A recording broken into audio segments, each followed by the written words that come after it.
create the Arduino project number 6, which is the alarm, we will need few materials. Here are the components. We will need 2 pieces of male-to-male jumper cables and a buzzer.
The provided Arduino code creates an alarm-like sound by modulating the frequency of a tone using a sine wave.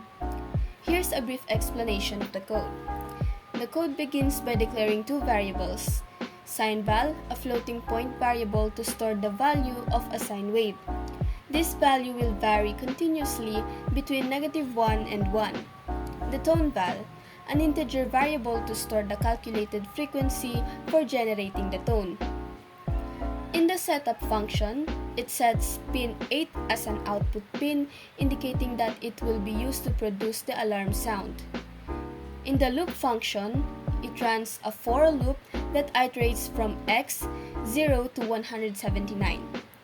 This loop represents the motion of a sine wave for half of its period, 0 to 180 degrees. Inside the loop, it calculates the sine value for the current angle x in degrees.